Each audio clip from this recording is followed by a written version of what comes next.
စားမှာလူပြည့်နေမှာပြည့်ဒီမှာပါခဲအိုးဒီနေ့ကတော့နေရာဒီကျောင်းပြရမှာကြိုတင်ဝယ်ထားတဲ့အိတ်ကလေးအစာအိတ်ကရိယာတွေပေါ့နော်ဆိုတော့ unbox ကြည့်ကြရအောင်တော့ဒီနေ့ဒီနားမှာလေဒီနားမှာကျမတို့ဝယ်တဲ့ဆိုင်ကကားဆိုင်ပေါ့နော်ကားဆိုင်ဆိုတော့လေကျောင်းပွင့်အခုနေရာဒီမှာမွယ်ပဲနဲ့နောက်ကျောင်းပွင့်ခံဒီမှာတော့ဝယ်အဲ့နကားဆိုင်မှာလူပြည့်နေမှာပြည့်တက်ချက်နေမှာမိနစ်တော့နကားဆိုင်မှာလေကျောင်းပွင့်ခံဒီတော့ဝယ်တာပြည့်တက်ချက်နေပဲနော်အဲ့ကြောင့်ဘာမှမဝယ်လိုက်ရဒီတစ်ခါတော့တူတင်တော့ဝယ်ထားပါတယ်ဘာပါလဲဆိုတော့ကြည့်ကြရအောင်တော့ပထမတစ်ခုကအိတ်ကလေးပါခဲတဲ့အိတ်ကလေးပါသူကအပီခံတဲ့အရာပေါ့နော်ဝယ်ထားအပီခံတဲ့အရာထဲမှာကဒီမှာပါခဲအိုးကြောက်ကုန်ပြီခဲတယ်နေပါတယ်ပေါ့နော်ဒါလေးချောင်းပေါ့နော်ခဲတယ်ပါတယ်ဒီမှာခံတာအသားခံတာဆိုဖာပါဖော့ဒီရှေ့မှာကြတော့ရှေ့မှာလည်းဒီလိုမျိုးလေးမိုက်တယ်ကျမအပီခံတဲ့အရာဆိုအရန်ကြိုက်တာဟိုနှစ်တုန်းကလေတိတ်ကြက်နေလို့အပီခံတဲ့အရာမတွေးလို့လေအပီမခံတဲ့အရာပဲယူခဲ့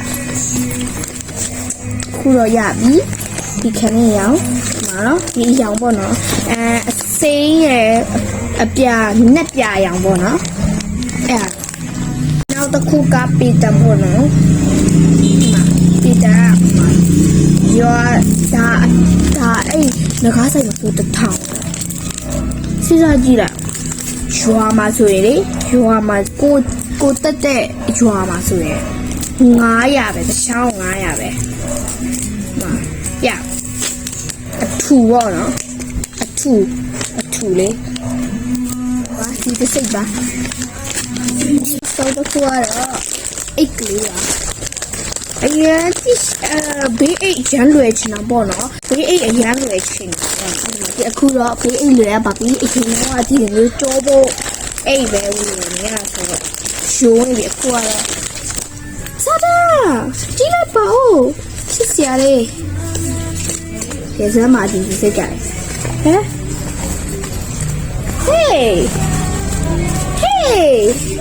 Hey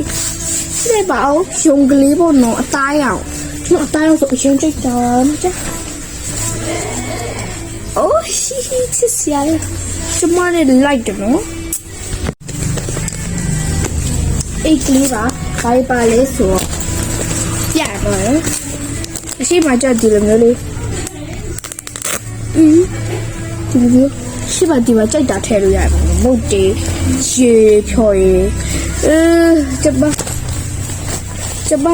ဆိုရင်ကျိုးဖို့အိမ်မှာရေအမျိုးအေးလေးတည်းမှာအဲ့အဆူပြန်တယ်လေအဲ့ဟာကိုလေတထဲမီတာအမရေအမဆူရွှဲပြီးတော့မှဆူသွားတာကွက်သွားတာနော်ကျိုးဖို့အိမ်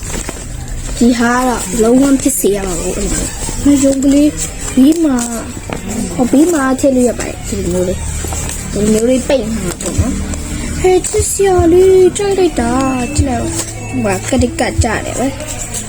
ဒါကတော့လွယ်ခဏကြမှာပဲဖြစ်တော့မှာပေါ့နော်အရေးချစ်စရာကောင်းမကြည့်ကြအောင်ကြည့်လိုက်မိုက်လိုက်တာ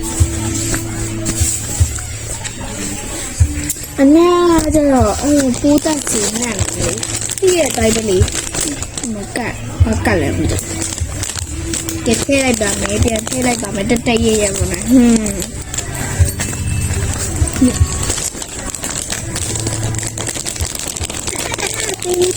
တေးခတာအားလေးပါကြံနေရပေါ့နော်ခဲချူဆတ်တို့အဲ့လိုမျိုးရောင်စုံဘူးလို့လည်းကြံနေရဒါရောလောခဲ့ဒီအားလေးပဲပြလိုက်တာပါလို့နော်နောက်ကြမှာတင်ပြပေးဖို့နော်ဘိုင်ဘိုင်